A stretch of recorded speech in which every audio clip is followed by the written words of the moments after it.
इधर दुर्योधन को भी इस बात की खबर मिल गई कि उत्तरा के विवाह से निवृत्त होकर श्री कृष्ण द्वारका लौट गए हैं, सो वह भी द्वारका को रवाना हो गया। संयोग की बात है कि जिस दिन अर्जुन द्वारका पहुंचा, ठीक उसी दिन दुर्योधन भी वहां पहुंचा।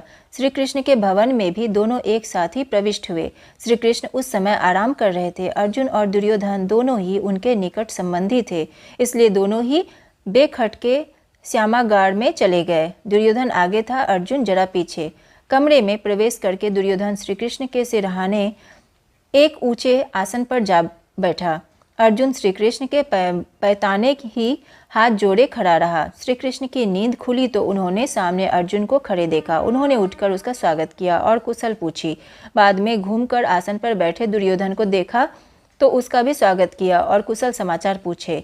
उसके बाद दोनों के आने का कारण पूछा। दुर्योधन जल्दी से पहले बोला, श्री कृष्ण, ऐसा मालूम होता है कि हमारे और पांडवों के बीच जल्दी ही युद्ध छिड़ेगा। यदि ऐसा हुआ तो मैं आपसे प्रार्थना करने आया हूँ कि आप मेरी सहायता करें। सामान्यतः यह नियम है कि जो पहले आए उसका काम पहले हो। आप विद्वजनों में श्रेष्ठ हैं, आप सबके पथ प्रदर्शक हैं, अतः बड़ों की चलाई हुई प्रथा पर चलें और पहले मेरी सहायता करें। यह सुनकर श्री कृष्ण बोले, राजन, आप पहले पहुँचे ज़रूर, लेकिन मैंने तो पहले अर्जुन को ही देखा था।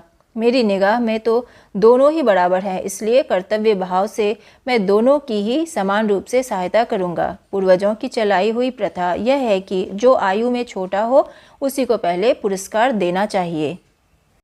अर्जुन आपसे आयु में छोटा है, इसलिए मैं पहले उससे ही पूछता हूँ कि वह क्या चाहता है। अर्जुन की तरफ मुड़कर श्री कृष्ण बोले, पार्थ सुनो, मेरे वंश के लोग नारायण कहलाते हैं। वे बड़े साहसी और वीर भी हैं। उनकी एक भारी सेना इकट्ठी की जा सकती है। मेरी यह सेना एक तरफ होगी, दूसरी तरफ अकेला मैं रहूँगा। मेरी प्रतिज्ञा यह भी है कि युद्ध में मैं ना तो हथियार उठाऊँगा और ना ही लड़ूंगा। तुम भली भांति सोच लो, तब निर्णय करो। इन दो में से जो पसंद हो वह ले लो। बिना किसी हिचकिचाहट के अर्जुन बोला, आप शस्त्र उठाए या ना उठाएं, आप चाहे लड़े या ना लड़े, मैं तो आपको ही चाहता हूँ।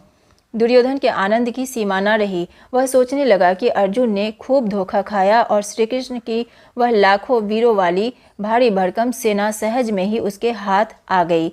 यह सोचता और हर्ष से फूला न समाता दुर्योधन बलराम जी के यहाँ पहुँचा और उनको सारा हाल कह सुनाया।